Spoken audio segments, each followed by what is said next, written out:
Sakmė apie piršliaujančius vargonus arba karalių pasaka.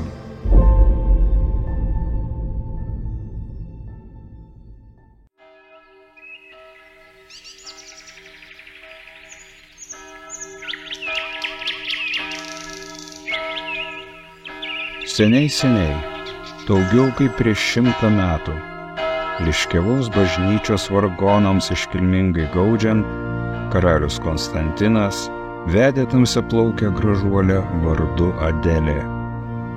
Pasakojam, kad būsimoji karalienė ir išvaizda, ir elgesiu labai skyrėsi nuo kitų bendraamžių. Konstantinas, pats itin mėgęs vargonuoti Liškiavos bažnyčioje, jau kadais buvo ją smalsiai nužiūrėjęs. Ta regis neišvengiamą smalsumą kurstė ir vietinių kalbos, esą Adelė atvykusi iš tolimos šalies, keistų pavadinimų Bavarija, bet o jai, buvusiai evangelikiai, reikėjo priprasti prie naujų apeigų. Tad suprantama, kodėl Liškiavos dievo namuose ji labiau domėjosi muzika nei maldomis. Pasakojama, kad dėl nuolatinių žvalgymosi į viškas, iš kurių stiprių vargonininkų pirštų vedama liejosi melodija užliedama atokiausias bažnyčios kerteles, Adelė sulaukdavo kandžių pastabų. Vėliau jau tapusi karalienė, Adelė dažnai kartodavo, kad jos piršliu buvę vargonai. Negalima nutylėti, kad tų dviejų karalių nepuošė karūnos, o jų karalystė nežibėjo nei auksu, nei deimantais.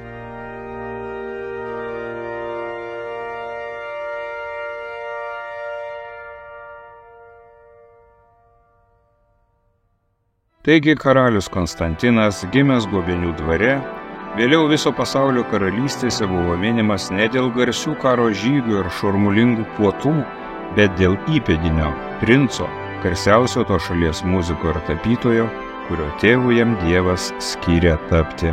Bet tai buvo vėliau. O jaunystėje Konstantinas svajojo tapti vargonininku. Metraštininkas sako, kad nei kaimo skripkoriai, nei puikios Guobinių dainininkės nesužavėjo jo taip, kaip keliais balsais vienu metu giedantis vargonai.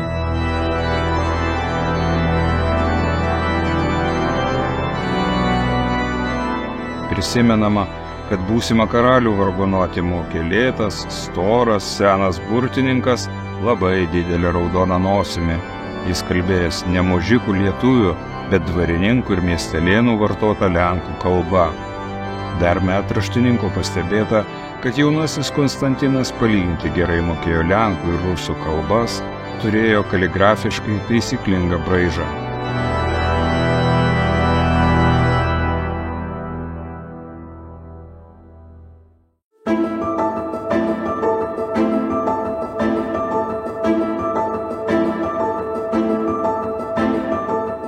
Jaunuolis garsėjęs ir medžioklio gabumais.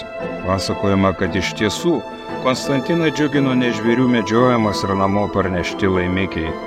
Didžiausias malonumas buvo tiesiog bastyti su šautu ant peties po miškus, giraitės, stebėti, klausyti paukščių balsų, ieškoti žvėrių pėdsakų. Tokie vienišo medžioklio maršrutai esą trukdavo ištisas dienas ir tik norėdamas pasiteisinti prieš kitus, kai kada nušaudavo vieną kitą zuikpalaikį, lapę ar antį. Sakoma, kad pomėgis vienam klajoti miškais, paupiais ir net keliauti kur nors toliau buvo vienas svarbiausių jo būdo bruožų.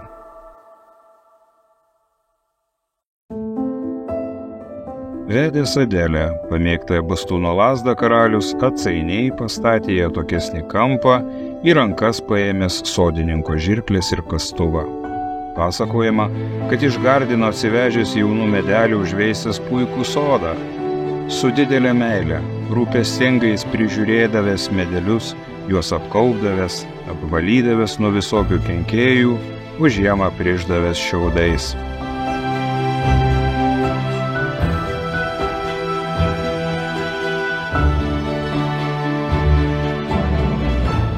Prisimenama, gūdžiomis trumpomis žiemos dienomis ir ilgais vakarais Konstantinas apsikraudavo knygomis, kuris ypač pamėgęs po to, kai tvirtai atsigręžė į lietuvybę, kai pasidarė karštas savo kalbos, savojo krašto patriotas. Net raštininkų pastebėta, jog šiam karališkam veiksmui tėvą pastumėjo jau minėtasis princas. O kaip karalienė, paklausit? Gija anuomet jau buvo užgriuvus visoms karalienėms be karūnų įprasta kasdienių rūpesčių našta.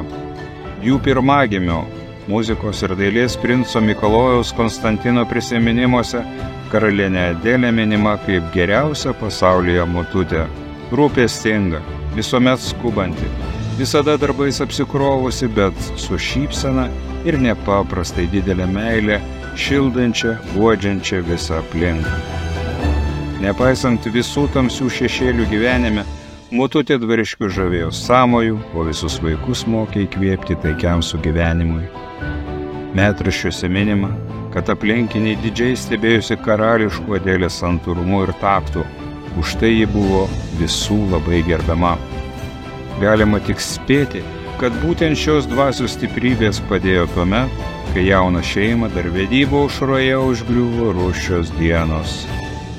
Metraštininkas guldo galvą, kad tik karalienės meilės, santūrumo dėka buvo išsaugotas sostas, vyras, šeima.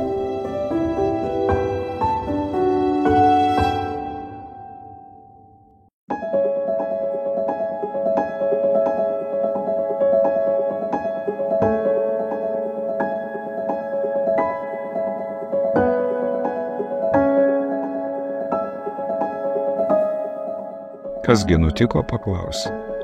Ogi štai kas. Po kelerių laimingo gyvenimo metų mažajam princui šiek tiek paaugus, karalius staiga prisiminė į kampą padėjęs klajūno lazdą. Ne tik prisiminė, bet ir suėmęs ją tvirtai patraukė, kur akis mato. Numylėtais, išvaikščiotais laukais ir miškais tolyn, vis tolyn, šiaip savo pasaulio pamatyt, porinais užklaustas. Sakoma, kad net pačiam žemės pakrašty, Sibire, žmonės sutikę karališką klajūną. Kai po prailgusio sunkmečio Konstantinas parkeliavo namo, Adelė neiš karto sutiko grįžti pas jį. Vis dėlto ši pasakaitė turi laimingą pabaigą.